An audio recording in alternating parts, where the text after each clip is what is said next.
বাবা অনিক মণ্ডল, ষষ্ঠ শ্রেণী। বাবা তুমি মস্ত আকাশ, আমার মাথার ছাতা, সব বিপদে আড়াল করে বাঁচাও আমার মাথা।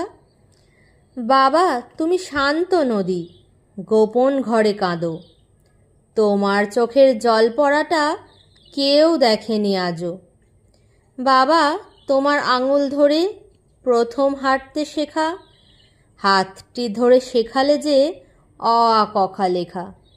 বাবা তোমায় বলবো ভাবি ভীষণ ভালোবাসি, তোমায় ঘিরে স্বপ্ন আমার অযুত কোটি রাশি।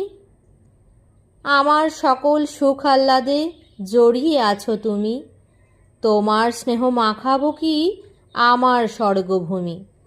বাবা তুমি এমনভাবেই থেকো আমার পাশে, সারা জীবন ধরে তোমায় যাব ভালোবেসে।